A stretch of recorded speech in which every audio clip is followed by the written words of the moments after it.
ओम शांति। आइए सुनते हैं प्यारे बाप दादा के 3 जनवरी के साकार मधुर महावाक्य।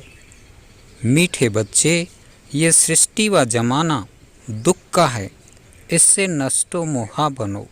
नए जमाने को याद करो, बुद्धि योग इस दुनिया से निकाल, नई दुनिया से लगाओ। कृष्णपुरी में चलने के लिए तुम बच्चे कौन सी तैयारी करते और कराते हो? उत्तर, कृष्णपुरी में चलने के लिए सिर्फ इस अंतिम जन्म में सब विकारों को छोड़ पावन बनना और दूसरों को बनाना है। पावन बनना ही दुख धाम से सुख धाम में जाने की तैयारी है। तुम सबको यही संदेश दो कि ये डर्टी दुनिया है, इससे बुद्धियोग निकालो तो नई सतयुगी दुनिया में चले जाएंगे। गीत। मुझको सहारा देने वाले दिल कहे तेरा शुक्रिया। ओम शांति। इस गीत में बच्चे कहते हैं कि बाबा, बच्चों की बुद्धि चली जाती है बेहद के बाप तरफ। जिन बच्चों को अब सुख मिल रहा है अथवा सुख धाम का रास्ता मिल रहा है, समझते हैं बरोबर बाप स्वर्ग के 21 जन्मों का सुख देने आया है। इस सुख की प्राप्ति के लिए स्वयं बाप आकर शिक्षा दे रहे हैं, समझा रहे हैं कि यह जो जमाना है अर्थात इतने जो मनुष्य हैं वे कुछ भी दे नहीं सकते हैं। ये तो सब रचना है ना, आपस में भाई बहन है, तो रचना एक दो को सुख का वर्षा दे कैसे सकते? सुख का वर्षा देने वाला जरूर एक रचयिता बाप ही होगा। इस जमाने में ऐसा कोई मनुष्य नहीं जो किसको सुख दे सके। सुखदाता सद्गति दाता एक ही सतगुरु। अब सुख कौन सा मांगते हैं? यह तो सभी भूल गए हैं कि स्वर्ग में बहुत सुख थे और अभी नरक में दुख हैं। तो जरूर सभी बच्चों पर मालिक कोई तरस पड़ेगा। बहुत हैं जो सृष्टि के मालिक को मानते हैं, परंतु वह कौन है, उनसे क्या मिलता है, वह कुछ पता नहीं। ऐसे तो नहीं मालिक से हमको दुख मिला है, याद करते ही हैं उनको सुख शांति के लिए। भक्त भगवान को याद करते हैं जरूर प्राप्ति के लिए। दुखी हैं तब सुख शांति के लिए याद करते हैं। बेहद का सुख देने वाला एक है, बाकी हद का अल्पकाल सुख तो एक दो को देते ही रहते हैं। वह कोई बड़ी बात नहीं। भक्त सभी पुकारते हैं एक भगवान को। जरूर भगवान सबसे बड़ा है, उनकी महिमा बहुत बड़ी है, तो जरूर बहुत सुख देने वाला होगा। बाप कभी बच्चों को व जमाने को दुख नहीं दे सकते। बाप समझाते हैं, तुम विचार करो, मैं जो सृष्टि अथवा जमाना रचता हूँ तो क्या दुख देने के लिए? मैं तो रचता हूँ सुख देने के लिए, परंतु यह ड्रामा सुख दुख का बना हुआ है। मनुष्य कितने दुखी हैं। बाप समझाते हैं कि जब नया जमाना नई सृष्टि होती है तो उसमें सुख होता है, दुख पुरानी सृष्टि में होता है। सब कुछ पुराना जड़ जड़ी भूत हो जाता है। पहले जो मैं सृष्टि रचता हूँ उसको सतो प्रधान कहा जाता है। उस समय सभी मनुष्य कितने सुखी रहते हैं। वह धर्म अब प्राय लोप होने के कारण कोई की बुद्धि में नहीं है। तुम बच्चे जानते हो, नया जमाना सतयुग था, अब पुराना है, तो आशा रखते हैं कि बाप जरूर नई दुनिया बनाएगा। पहले नई सृष्टि नए जमाने में बहुत थोड़े थे और बहुत सुखी थे, जिन सुखों का पारावार नहीं था। नाम ही कहते हैं स्वर्ग, वैकुंठ, नई दुनिया, तो जरूर उसमें नए मनुष्य होंगे। जरूर वह देवी देवताओं की राजधानी मैंने स्थापन की होगी ना। नहीं तो जब कलयुग में एक भी राजा नहीं, सब कंगाल है, फिर एकदम सतयुग में देवी देवताओं की राजाई कहाँ से आई? ये दुनिया बदली कैसे?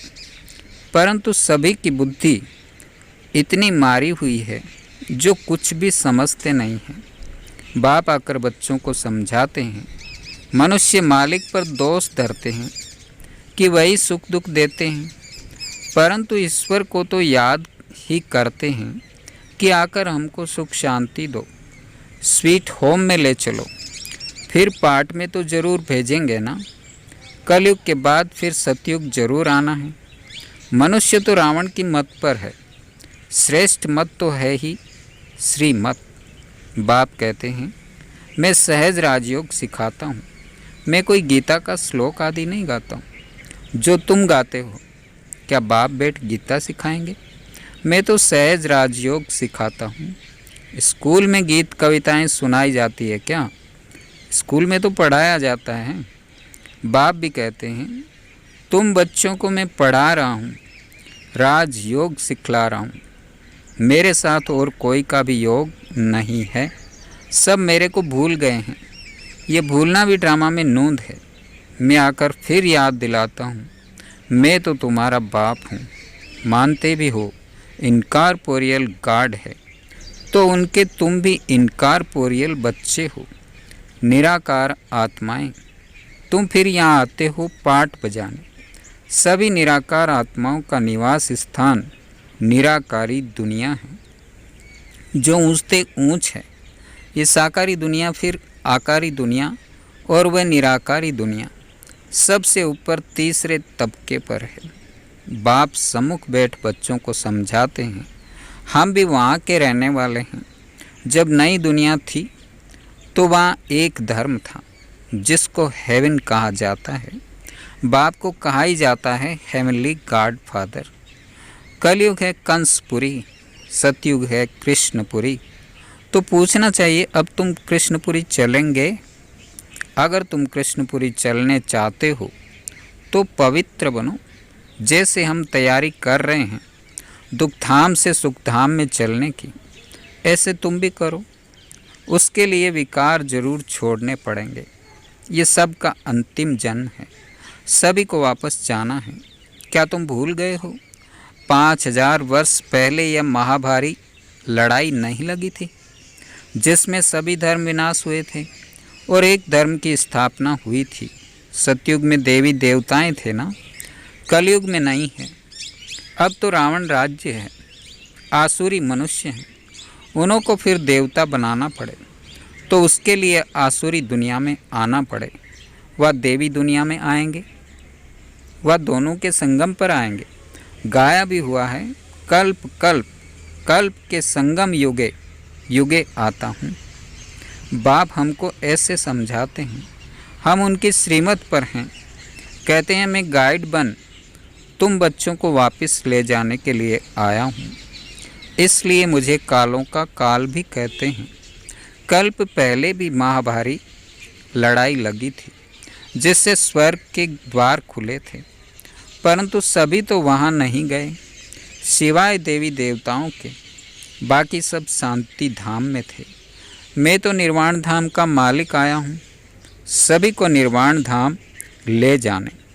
तुम रावण की जंजीरों में फंसे हुए विकारी मूत पलीति आसुरी गुणों वाले हो। काम है नंबर 1 डर्टी, फिर क्रोध लोभ नंबर 1 डर्टी है।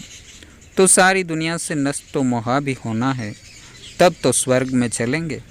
जैसे बाप हद का मकान बनाते हैं तो बुद्धि उसमें लग जाती है। बच्चे कहते हैं बाबा इसमें यह बताना, अच्छा मकान बनाना। वैसे बेहद का बाप कहते हैं मैं तुम्हारे लिए नई दुनिया स्वर्ग कैसा अच्छा बनाता हूँ। तो तुम्हारा बुद्धियोग पुरानी दुनिया से टूट जाना चाहिए। यहाँ रखा ही क्या है, देह भी पुरानी, आत्मा में भी खाद पड़ी हुई है। वह निकलेगी तब जब तुम योग में रहेंगे, ज्ञान भी धारण होगा। ये बाबा भाषण कर रहे हैं ना, हे बच्चे, तुम सभी आत्माएं मेरी रचना हो, आत्मा के स्वरूप में भाई भाई हो। अब तुम सभी को मेरे पास वापस आना है। अभी सब तमो प्रधान बन चुके हो। रावण राज्य है ना, तुम पहले नहीं जानते थे कि रावण राज्य कब से प्रारंभ होता है। सतयुग में 16 कला है, फिर 14 कला होती है।